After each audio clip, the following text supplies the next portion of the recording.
Desde los estudios de NTC, la red independiente presenta Noticias. Le quedó otra vez para Ari, remate adentro. Aquí está, esta es la imagen del día, la victoria 5-1 de la selección Colombia sobre la de Estados Unidos esta tarde, que le permite a nuestro equipo llegar a 22 partidos invicto, 19 de ellos de la mano del entrenador Néstor Lorenzo. Los goles de John Arias, Rafael Santos Borré, Richard Ríos, Jorge Carrascal y Luis Sinisterra sellaron el triunfo de la selección en el FedEx Fieldhouse de Washington, D.C., en un amistoso preámbulo de la Copa América que se jugará a partir del próximo 20 de junio en los Estados Unidos. De esta historia hablaremos hoy. Petro suspendió las exportaciones de carbón a Israel. Exportadores dicen que se violó la Constitución. Nombrado el nuevo rector, directivos de la Universidad Nacional piden investigar las corporaciones que creó la anterior administración. Petro les propone a los bancos que presten plata con el gobierno como fiador para mover la economía nacional. Mónica, la selección Colombia goleó a Estados Unidos en juego amistoso y alargó su invicto a 22 partidos. Croacia, España y Bélgica registraron victorias en la recta final hacia la Eurocopa. Y la número 1 del mundo, la polaca Iga Świątek, se proclamó campeona del Grand Slam de Roland Garros. Por la prensa libre y el derecho que todos ustedes tienen a la verdad, yo soy la Red Independiente. Presenta Noticias 1 con Mónica Rodríguez y Gerson Caucha. Buenas noches y bienvenidos a la mejor información en este puente festivo. El presidente Gustavo Petro le propuso a los banqueros que, en lugar de rechazar créditos por riesgo, le presten a clientes suyos respaldados por el gobierno, lo que permitiría subsidiar la tasa de interés y mover la economía. El presidente Gustavo Petro cumplió este año su cita con la Convención Bancaria y allí les hizo a los bancos una propuesta para que sea posible subsidiar las tasas de interés. Pues puede ser la inversión forzosa, que a un banco hoy, no digo siempre, sino hoy, le podría ser más rentable. Porque el banco hoy da crédito con más riesgo, o no da. Y si no da el crédito, o el crédito es con más riesgo, se está debilitando. En cambio, si nos pasa el dinero y nosotros damos el crédito, nosotros tenemos que pagarle al banco. Y nosotros podríamos subsidiar la tasa de interés. El presidente asumió la culpa que le corresponde por la crisis financiera del Estado. Las derechas y la oposición dirán no es culpa de Petro, la culpa mío es casi todo en Colombia. Y explicó que tal culpa residió en el hecho de que el gobierno pretendió mostrar anticipadamente el éxito de su reforma tributaria. En el intento de mostrar una reforma tributaria exitosa, es decir, que recaudaba más, se expidió un decreto que aumentó sustancialmente los anticipos de renta, de impuesto de renta y la retención en la fuente. Mortal. Porque ahora las grandes contribuyentes pues ya pagaron el impuesto, fue el año pasado. Y entonces estamos desfinanciados, así de simple. Horas antes de la intervención de Petro, estuvo invitada a su mano derecha en el gobierno, Laura Sarabia. Y un saludo muy especial a todos los asistentes. La directora del DAPRE, antes de hablar de economía, leyó unos apartes que llevaba para defender el gobierno frente a las críticas de sectores que también estuvieron invitados en el foro. Debilitamos la democracia cuando desinformamos o cuando asumimos roles que no nos corresponden. Mi llamado hoy a todos ustedes es a respetar las instituciones, a respetar la dignidad presidencial, a respetar el Congreso. Y sin referirse a sus asuntos judiciales, hizo un llamado a los asistentes. Creo que es inapropiado y sobre todo irrespetuoso exponer o debatir acusaciones o episodios que deben ser resueltos exclusivamente por el Poder Judicial. Los voceros del gobierno Petro que participaron en la convención bancaria se alinearon en decir que el papel del Estado es crucial para las estrategias que están adelantando para la reactivación económica del país. Hoy el presidente Petro anunció que Colombia suspende sus exportaciones de carbón a Israel, que el año pasado fueron de 447 millones de dólares. La Asociación de Exportadores dice que la orden sería ilegal por romper acuerdos comerciales. Marta. Mónica, según Analdex, el cambio jurídico para suspender esas exportaciones pasaba por una aprobación en el Congreso, pero solo si estaba fundamentada en la política comercial, por lo que se habría incurrido en una violación a la Constitución. Este sábado, a través de su cuenta de X, el presidente Gustavo Petro anunció la suspensión de las exportaciones de carbón hacia Israel. Por tener un presidente genocida. Este decreto expedido por el Ministerio de Comercio deja en firme el anuncio presidencial. Cifras del DANE señalan que entre enero y abril de este año las exportaciones de carbón hacia Israel fueron de $88 millones, un 62,3% menos que en el mismo periodo de 2023, mientras que en el último año las exportaciones de ese mineral sumaron $447 millones, representando una caída de 57% frente al año 2022. Analdex, el gremio que reúne a los exportadores, asegura que esta decisión estaría desconociendo contratos privados y también el Tratado de Libre Comercio firmado con ese país, que cumple 4 años el próximo 11 de agosto. Tenemos un Tratado de Libre Comercio que prohíbe precisamente en su articulado establecer restricciones al comercio entre los dos países. Ahí estaríamos desconociendo también un acuerdo internacional. El gremio advirtió que estas decisiones deben pasar primero por el Congreso de la República, siempre y cuando se fundamenten en política comercial. Pero en este caso no hay consideraciones comerciales, las consideraciones son morales y ahí no le ha otorgado facultades el Congreso. Entonces, si uno quiere hacer esto, tendría que ir al Congreso, no lo puede hacer el Ejecutivo. Estaría violando la Constitución. Según Analdex, el gobierno tendría que indemnizar a los exportadores, aparte de las demandas jurídicas que se avecinan. Pero en el caso interno, pues los daños que sufran los exportadores tendrían que ser indemnizados.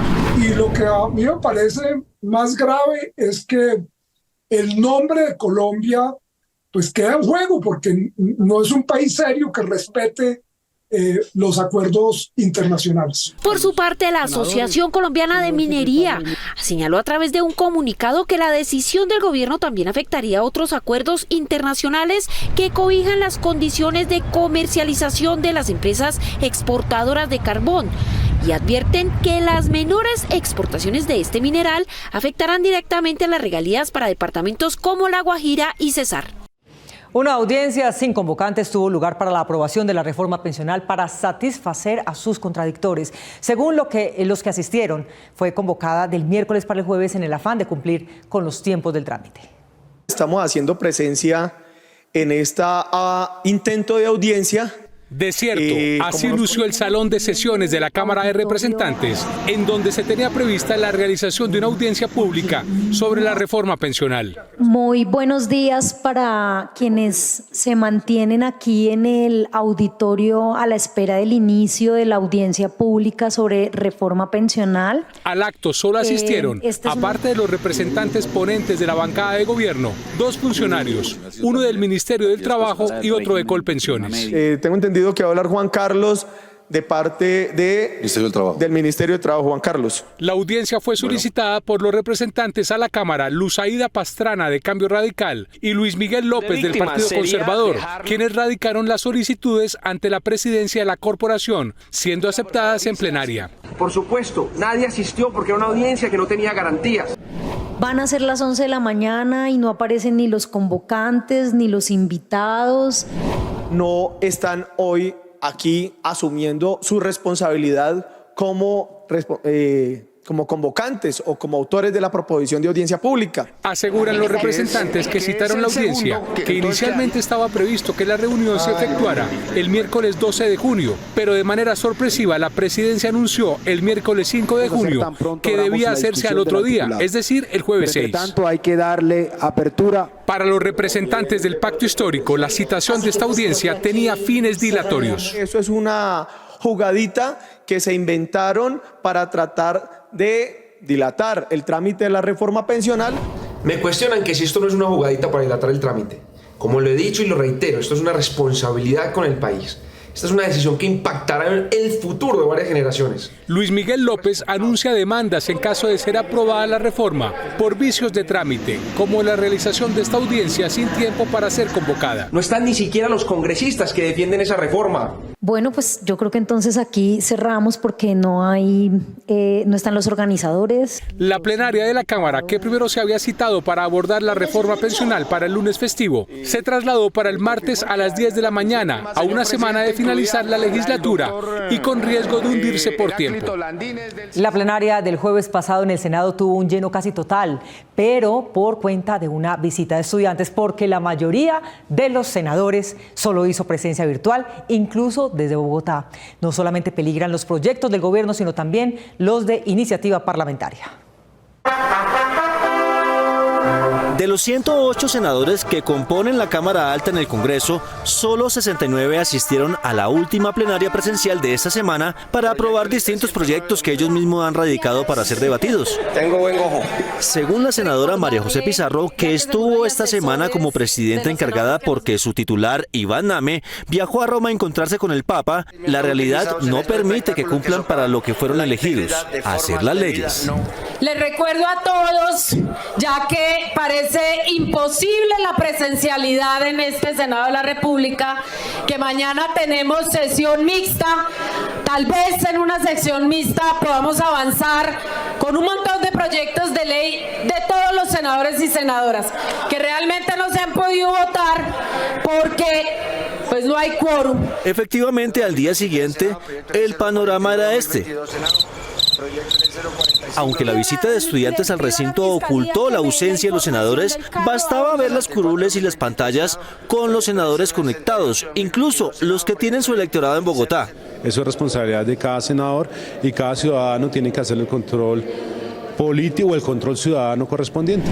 Hay algunas iniciativas que no pueden ser discutidas en sesiones mixtas, que requieren de la presencialidad. Ya van 2 jueves que toca sesionar de manera mixta porque los senadores y senadoras, pues por supuesto, han expresado su imposibilidad para venir. La senadora Pizarro aseguró que ya no se trata de una estrategia de oposición, sino de responsabilidad parlamentaria. Hay proyectos no solamente de iniciativa del gobierno, hay también proyectos de iniciativa parlamentaria que tendrían que ser votados o si no se hunden. Y advirtió que pareciera que existe una desobediencia colectiva para no asistir a las sesiones. A pesar de que el presidente Iván Name así lo había anunciado, que se sesionaría de manera presencial hasta el 20 de junio, los martes, miércoles y jueves, pues muy bien, yo creo que hay que empezar a sesionar. Según el calendario, al Congreso le quedarían 8 días de actividad a partir del próximo martes hasta el 20 de junio, si trabajan todos los días de la semana. Anuncio de proyecto de ley. En la que está pendiente la elección del Contralor General, la reforma pensional y de la educación. El próximo lunes festivo habrá Consejo de Ministros y en este se anunciará cuáles serán los recortes del presupuesto de las entidades públicas. Los bancos de pensamiento económico consideran que la medida es necesaria y oportuna. Este lunes en el Consejo de Ministros el gobierno decidirá cuánto recortará en gastos de inversión y en qué sectores para tratar de ajustar las finanzas públicas tras la caída del recaudo tributario de 15 billones de pesos respecto a las metas fijadas para este año, lo que conllevó al Ministerio de Hacienda a anunciar un recorte en el gasto por 20 billones de pesos y bloquear de manera parcial el presupuesto de algunas entidades estatales. El mensaje que estamos enviando es: va a haber un ajuste. Según el ministro de Hacienda, Ricardo Bonilla, este ajuste es necesario para cumplir con la regla fiscal. El proceso es mantenernos dentro de la regla fiscal y como fue planteado desde el plan financiero para el 2024, vamos hacia los límites sin romperla y esto es lo que nos permite. Entonces este ajuste es absolutamente necesario para... Según algunos académicos, las medidas anunciadas por el gobierno son acertadas, aunque aún no hay certeza si las cuentas cuadrarán con este ajuste de 20 billones. Esa es una decisión acertada, es una decisión realista. Lo importante es que en ese Consejo de Ministros se va a decidir cuánto es el monto verdaderamente, si serán 20 o si serán 22 o si serán 25 billones, ahí se decidirá el aplazamiento del gasto. Esperemos que esta medida anunciada sea lo suficientemente limitada para que una vez se encuentre los rubros en los cuales se va a generar el recorte de los 20 billones de pesos, no se afecte el funcionamiento del Estado. La misión del nuevo director de la DIAN, según señaló el ministro de Hacienda Ricardo Bonilla, será evaluar los resultados de las reformas tributarias de 2021 y 2022 y detectar en dónde están las fallas de la gestión fiscal. Dada la evidente reducción en el recaudo tributario. Hasta este 15 de junio el Gobierno Nacional tiene plazo para presentar al Congreso el marco fiscal de mediano plazo, la hoja de ruta en la que mostrará cómo cerrarán las finanzas este 2024 y cómo se planea cumplir con la regla fiscal en el año 2025. El grupo de Iván Márquez inició su negociación con el gobierno con un cese de operaciones contra la población y el ejército, pero en un clima de escepticismo, prevención e incluso rechazo. Omar Alejandro. Mónica, el comisionado de este proceso, Armando Novoa, admite que no es fácil entender que después de haber firmado la paz, un grupo vuelva a la guerra y que ahora pretenda una segunda negociación de paz. Es una segunda oportunidad que hay para Iván Márquez y el grupo de exfirmantes de los acuerdos de paz del 2016 que lo acompañan en la segunda Marquetalia. Con esta premisa, el delegado del gobierno para los diálogos con las disidencias de Iván Márquez hizo referencia al proceso que iniciaron desde el pasado 5 de junio con este grupo armado, en el que se estableció que la negociación se guiará por el principio del acuerdo pactado, acuerdo cumplido. Esperemos que hacia adelante podamos hablar de los temas sustantivos de una negociación que sea cierta, que sea ordenada, que le dé certeza al país y sobre todo que no dure una eternidad como ocurrió con el acuerdo del 2016. Estos diálogos, que iniciarán su ciclo del 24 al 29 de junio en Caracas, tendrán una agenda de 5 puntos que incluye el desescalamiento del conflicto y la apertura de unos territorios de paz. La segunda Marquetalia se ha comprometido desde su evento fundacional a no desarrollar operaciones armadas ni contra la fuerza pública ni contra el Ejército Nacional.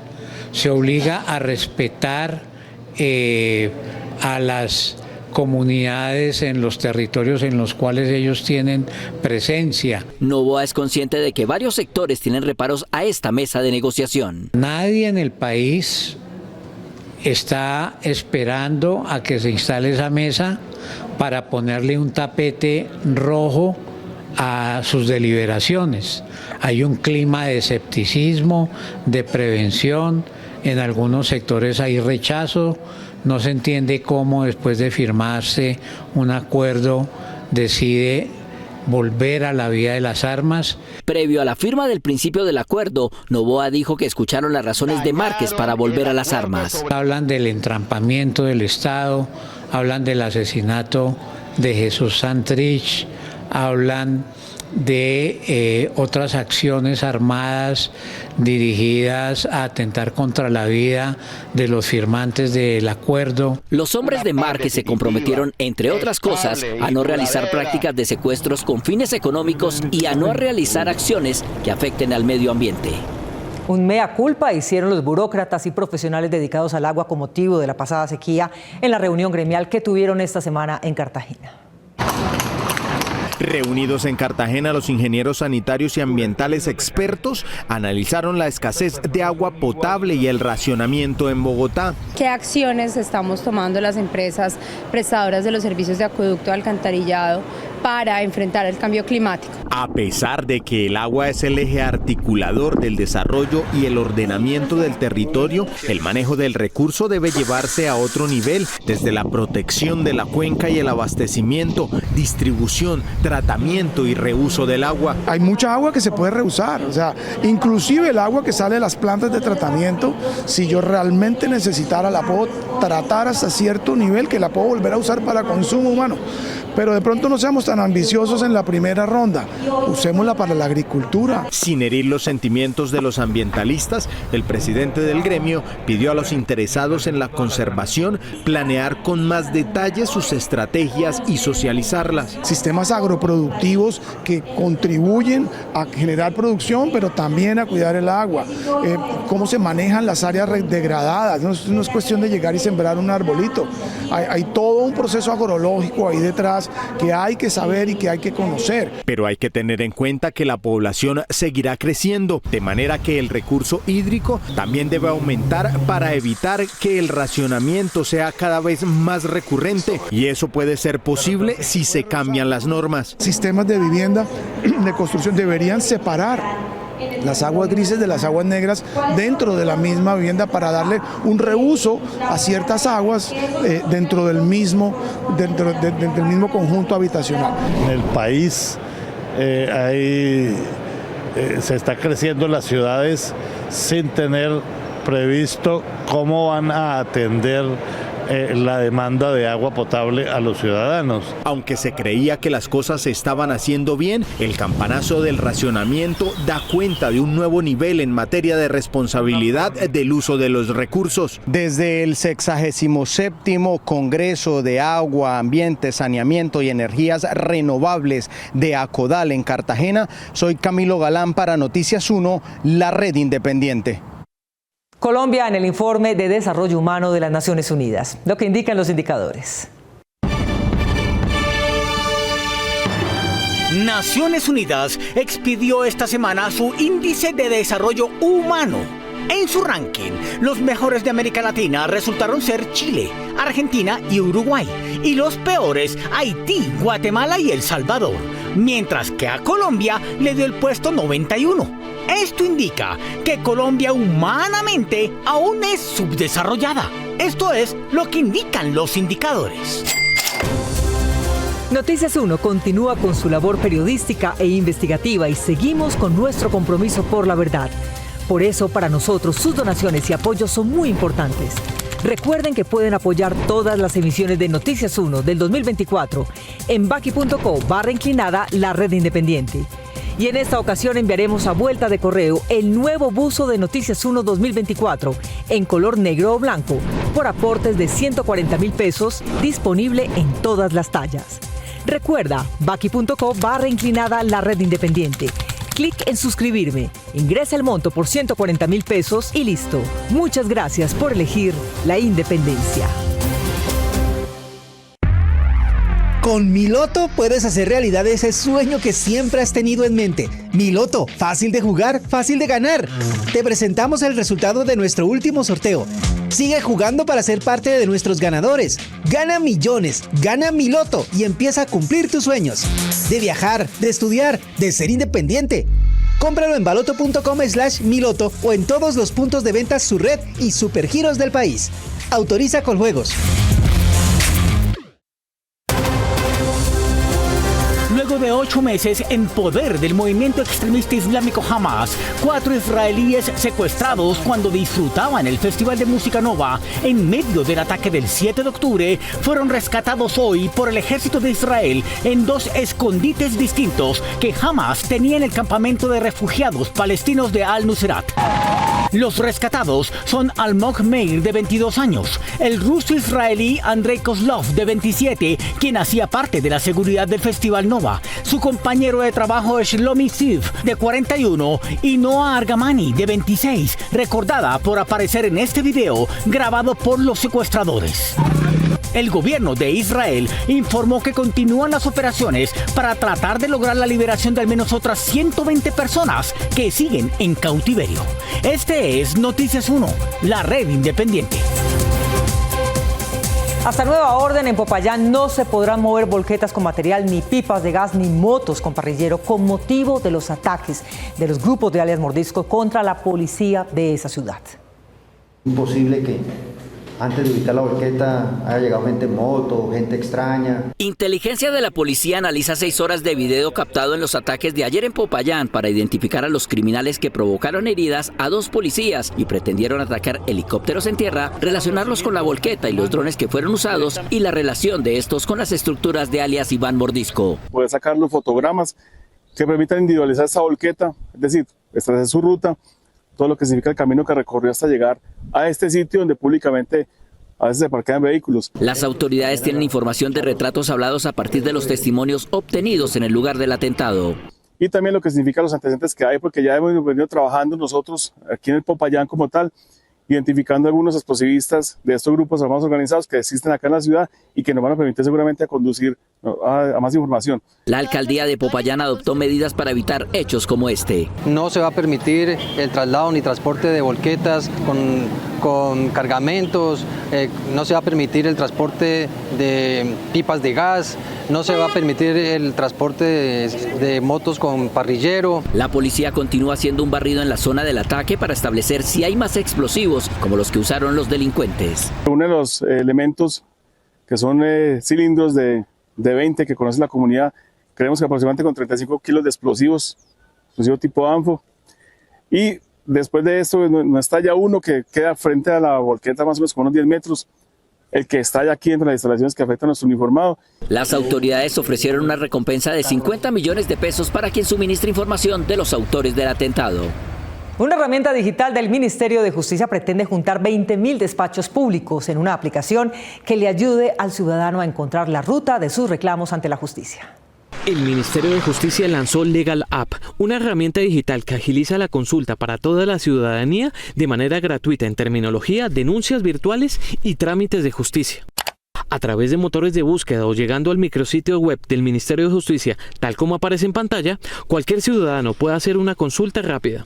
En muchas ocasiones las entidades tienen un lenguaje un poco técnico que a las personas, digamos, de alguna manera les impone también una barrera muy grande acceso a la justicia. Esta página ofrece rutas de atención a la justicia que indican a dónde y qué documentos acudir para un trámite, directorio de instituciones con una base de datos de 20.000 entidades públicas, agendar una cita en un consultorio jurídico, descargar minutas y documentos legales, realizar una denuncia redirigida al sistema virtual de la Policía y la Fiscalía y un glosario con explicación de términos jurídicos. Tenemos registradas más de 20.000 instituciones entre alcaldías, comisarías de familia, digamos, bibliotecas, en donde las personas pueden ya ubicar, de acuerdo a donde se encuentren, cuál sería la entidad más cercana para atender sus requerimientos. Según estadísticas del Ministerio, las consultas según por género es del 74% en mujeres frente al 25% de hombres, representando un acompañante para procesos de denuncias de género en diferentes zonas del país. Nos vemos en las redes sociales y mañana a las 8 de la noche aquí en Noticias 1 con las mejores noticias del fin de semana. A ustedes, como siempre,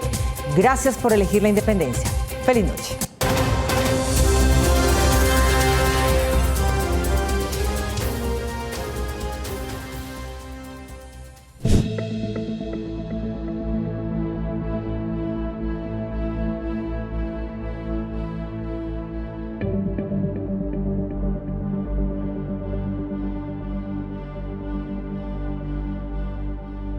Thank you.